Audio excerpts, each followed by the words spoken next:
नमस्कार दोस्तों, स्वागत है आप सभी का। मेरा नाम है मनीषा और इस वीडियो में डिस्कस करेंगे एल&टी यानी लार्सन एंड टुर्बो लिमिटेड के बारे में। तो इस स्टॉक के फाइनेंशियल्स और टेक्निकल्स दोनों को बिल्कुल आसान भाषा में समझेंगे। तो वीडियो में अंत तक बने रहिएगा ताकि आपसे कोई भी इन्फॉर्मेशन मिस ना हो। शुरुआत करते हैं चार्ट पैटर्न से। तो मंथली चार्ट मैंने पहले लगाया है और उसके बाद प्रीवियस चार्ट को देखते हैं। तो देखिए, स्टॉक जो है अब ट्रेड में था। यहाँ पे जो है ये स्टॉक ट्रेल लाइन का सपोर्ट लेके ऊपर जा रहा था। यहाँ पे इसने ब्रेकडाउन दिया है जो कि कोविड वाला ब्रेकडाउन था। और ऊपर की साइड हम देखते हैं तो यहाँ पे भी ये जो है सपोर्ट लेके ऊपर जा रहा था। अब देखिए, यहाँ पे ये जो है स्टॉक एसएनडी चैनल में चल रहा था और अप ट्रेंड में था, हायर हाई बना रहा था एंड हायर लो बना रहा था। यहाँ पे ब्रेकडाउन दिया, इसने लो बनाया प्रीवियस लो के। और ब्रेकडाउन के बाद में जब रिकवरी हुई मार्केट की तो इस स्टॉक ने भी रिकवरी थी। यहाँ पे ब्रेकआउट दिया और वापस जो है रिटेस्ट हुआ है स्टॉक। अब इसके बाद इसने दोबारा ब्रेकआउट दिया है और इस हाई के ऊपर निकला है स्टॉक। और ओवरऑल जो है इसने अपना लाइफ टाइम हाई लगाया है। फिर 3,917 का लाइफ टाइम हाई लगाया है। अच्छी खासी रैली देखने को मिली है हमें स्टॉक में। तो अभी तक जो तो ये स्टॉक अप ट्रेंड में था। और वीकली चार्ट में अगर देखते हैं तो जो इसका लाइफ टाइम हाई है, यहाँ पे ये स्टॉक करेक्ट होकर थोड़ा कंसिडरेशन में हमें देखने को मिल रहा है। अब डेली चार्ट में अगर देखते हैं तो यहाँ पे इसका लाइफ टाइम हाई था। और उसके अगले दिन इलेक्शन डे रिजल्ट का ब्रेकडाउन हुआ और इस दिन स्टॉक जो है 12.5% करेक्ट हुआ है। इसने जो अपना हाई लगाया है वो यहाँ पे लगाया है इस वीक के ऊपर, यानी कि 3,897 का। और जो इस कैंडल का लो बनाया है वो बनाया है यहाँ पे 3,323 का इसने लो बनाया है। और ये जो इसने एक इतनी बड़ी मदर कैंडल बनाई है, इसके बीच में ही बाद में स्टॉक ट्रेड करता रहा है। हाई बनाया है और लो बनाया है। अभी जो इसका सपोर्ट की अगर बात करते हैं, देखिए नीचे की साइड इसका जो सपोर्ट है वो यहाँ पे है, यानी कि 3,268 का इसका सपोर्ट है। और अभी ट्रेड कहाँ कर रहा है, यहाँ पे जो इस कैंडल का विक था वहाँ पे ये भी ट्रेड कर रहा है। यानी कि यहाँ से भी स्टॉक रिवर्सल ले सकता है, क्योंकि अगर आप देखें तो उसका हाई को अभी तक ब्रेक नहीं किया और ना ही लो को ब्रेक किया है। यहाँ पे अगले दिन अगर देखते हैं तो थोड़ा और करेक्ट हुआ था, बट यहाँ पे विक बना के स्टॉक ऊपर निकल गया था। और देखिए, अगर आप टारगेट की बात करेंगे पहले, तो टारगेट तो हमारा देखिए यहाँ पे रहेगा, यानी कि 3,843 का टारगेट पॉइंट रहेगा हमारा चार्ट पैटर्न के हिसाब से। अब वीकली चार्ट में अगर आप देखते हैं तो वीकली चार्ट में देखिए यहाँ पे बीच में इसका जो सपोर्ट था यहाँ पे समथिंग ठीक है, यहाँ पे इसने कंसंट्रेट किया है। और ऐसे अगर डेली चार्ट में देखते हैं तो यहाँ पे इसने ये सपोर्ट का वर्क किया है। तो बीच में जो है मदर कैंडल के बनाने के बाद में जो स्टॉक कंसंट्रेट कर रहा था तो यहाँ पे सपोर्ट ले रहा था और ऊपर की साइड यहाँ पे, यानी ओवरऑल जो है स्टॉक अभी ये बीच का जो लेवल है इसको हटा देते हैं क्योंकि अभी किसी काम का नहीं है। तो अभी हम देखते हैं तो ये स्टॉक जो है इसने डबल टॉप बनाया है 3,843 पे और यहाँ पे बॉटम बनाया है 3,268 पे। और यहाँ पे अभी ट्रेड कर रहा है, यानी इसके नीचे स्टॉक निकलेगा तो ये यहाँ पे जाके जो है रिवर्सल का साइन हमें मिल सकता है। और इसके नीचे अगर निकलता है यानी 3,268 के, तो इसका लेवल कहाँ पे आएगा, यहाँ पे जो इसने रेजिस्टेंस लिया हुआ है यानी 3,117 का इसका लेवल रहेगा।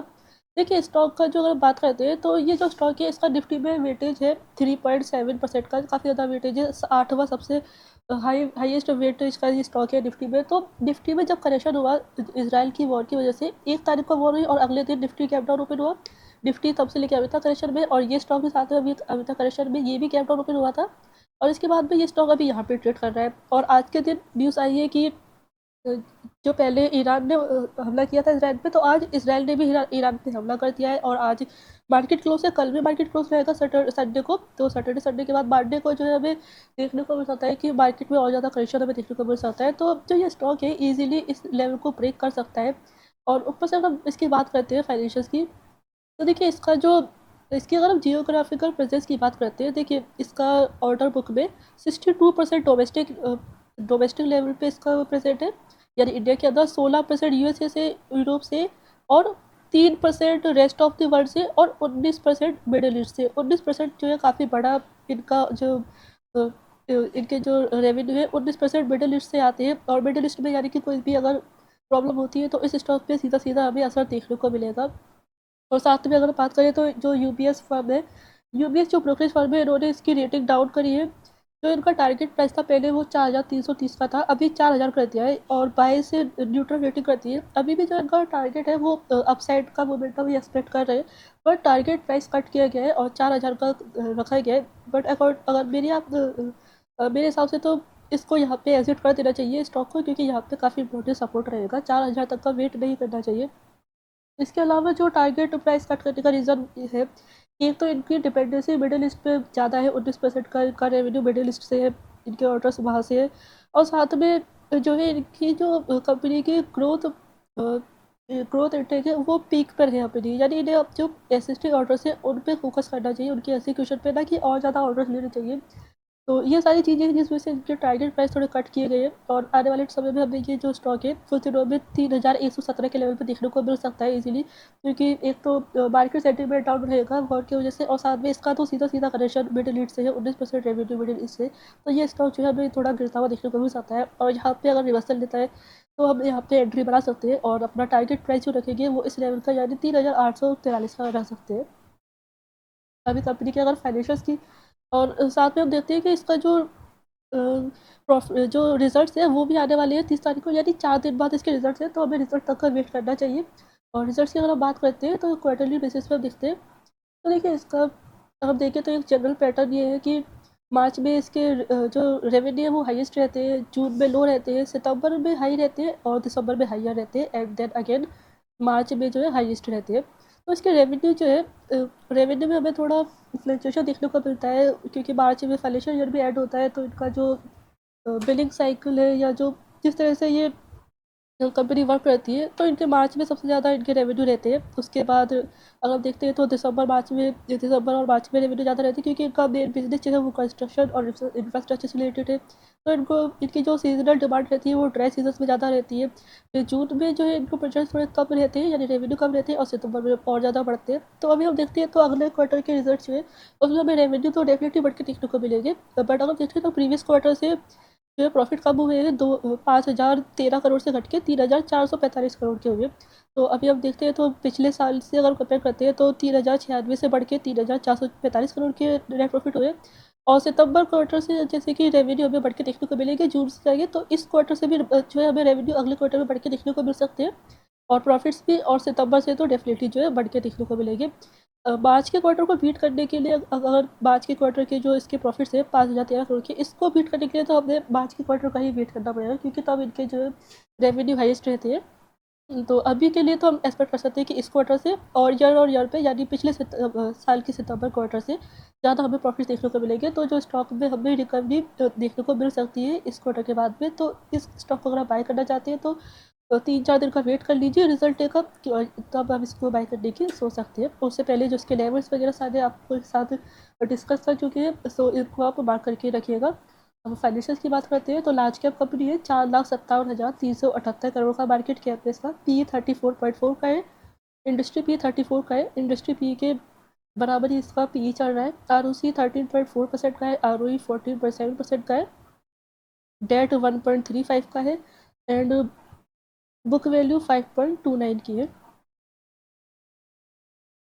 और कंपनी के अगर बिजनेस की बात करते हैं तो देखिए इसके बिजनेस में जो इंफ्रास्ट्रक्चर सेगमेंट है उससे 51% का रेवेन्यू है। जो इनका कोर बिजनेस है वो इंफ्रास्ट्रक्चर सेगमेंट का है, जिसमें कि बिल्डिंग्स एंड फैक्ट्रीज का construction, transportation infrastructure, heavy civil infrastructure, power transmission and distribution, water and effluent treatment, smart world and commercial projects. तो ये इनका कोर बिजनेस है। इसके अलावा जो इनका बिजनेस है वो हाइड्रो कार्बन सेगमेंट से, जहाँ से 13% का रेवेन्यू है, जिसमें कि EPC solutions for global oil and gas industry, fabrication, procurement, project management, construction, installation and commissioning. और उसके अलावा पावर सेगमेंट से काफ़ी कम रेवेन्यू है, 3% का, जिसमें कि coal based and gas based thermal power plants बनाती है कंपनी। और उसके अलावा डिफेंस सेक्टर से, डिफेंस इंजीनियरिंग सेगमेंट से जो उनका रेवेन्यू है वो है 7% का, और हैवी इंजीनियरिंग सेगमेंट से 2% का रेवेन्यू है, एंड अदर्स से 4% का रेवेन्यू है, जिसमें कि realty, infrastructure, manufacture, sale, marketing और individual wells, construction equipments, rubber processing, ये सारा बिजनेस है। तो इनका जो इनका कोर बिजनेस है उसमें इंफ्रास्ट्रक्चर सेगमेंट है 51%, और उसके अलावा हाइड्रोकार्बन सेगमेंट है 13%। और साथ में हमने जियोग्राफिकल प्रेजेंस की बात कर ली कि मिडिल ईस्ट में इनका जो प्रेजेंस है उस वजह से स्टॉक में हमें जो है गिरावट देखने को मिल सकती है आगे। और क्वार्टर रिजल्ट्स की बात कर चुके हैं कि अगले क्वार्टर के जो रेवेन्यू हमें बढ़ के देखने को मिल सकते हैं। जो इनके हाईएस्ट प्रॉफिट रहते हैं वो मार्च में रहते हैं, सेम इस साल भी मार्च में इनके 5,013 करोड़ के प्रॉफिट्स रहे। और इस क्वार्टर के अगर रिजल्ट्स को आउट परफॉर्म करना है कंपनी को, तो जो अगले मार्च क्वार्टर के रिजल्ट है उनका वेट करना होगा। अब ईयरली बेसिस पर हम देखते हैं तो जो इनके रेवेन्यू वो हाईएस्ट है 2,21,113 करोड़ के, 29,865 करोड़ का ऑपरेटिंग प्रॉफिट है, 14% का जो है ओपीएम है, एंड ओपीएम थोड़ा घटा हुआ है, 17% का ओपीएम था 2021 में, अभी 14% का रह गया है। एंड स्टिल जो है नेट प्रॉफिट हाईएस्ट है 15,547 करोड़ के, 36% का डिविडेंड पे आउट है, तो डिविडेंड भी अच्छा खासा देती है कंपनी। बैलेंस शीट की बात करते हैं तो 86,084 करोड़ की रिजर्व है, एंड बोरिंग्स 1,16,322 करोड़ की है। अगर बोरिंग्स की बात करते हैं तो इनकी बोरिंग्स काफ़ी ज़्यादा थी, 2020 में 1,43,000 की थी, जिसको ये लगातार घटा रही है, और पिछले 4 सालों में जो है कंपनी ने बोरिंग्स घटा के 1,16,322 करोड़ तक लेके आई है, यानी कि इनका जो अभी जो फोकस है वो बैलेंस शीट स्ट्रॉन्ग करने पे फोकस है। जो बोरिंग्स काफ़ी ज़्यादा हो गई है, इन्हें घटाने पे इनका भी फोकस है। रेशियोज़ की बात करते हैं तो 13% का आरओसी रहा है 2024 का। इन्वेस्टर्स में प्रमोटर्स नहीं है बिल्कुल भी, पूरी तरह से पब्लिक होल्डिंग कंपनी है ये। FII 21% है, DA 40% है, पब्लिक 37% है। जिसमें अगर हम देखते हैं तो L&T एम्प्लॉय ट्रस्ट के पास 14% स्टेक है, और जो रिटेल होल्डिंग है वो है 19% की रिटेल होल्डिंग है। तो इस वीडियो में बस इतना ही। आई होप कि वीडियो आपको अच्छा लगा होगा। अगर वीडियो अच्छा लगा है तो वीडियो को लाइक कर दीजिए, और चैनल पे नए हैं तो चैनल को सब्सक्राइब कर दीजिए। और किसी भी स्टॉक पे वीडियो चाहिए या कोई और क्वेश्चन है किसी चीज़ से रिलेटेड तो आप कमेंट कर दीजिए, आपको रिप्लाई ज़रूर मिलेगा। थैंक यू फॉर वॉचिंग, मिलते हैं नेक्स्ट वीडियो में।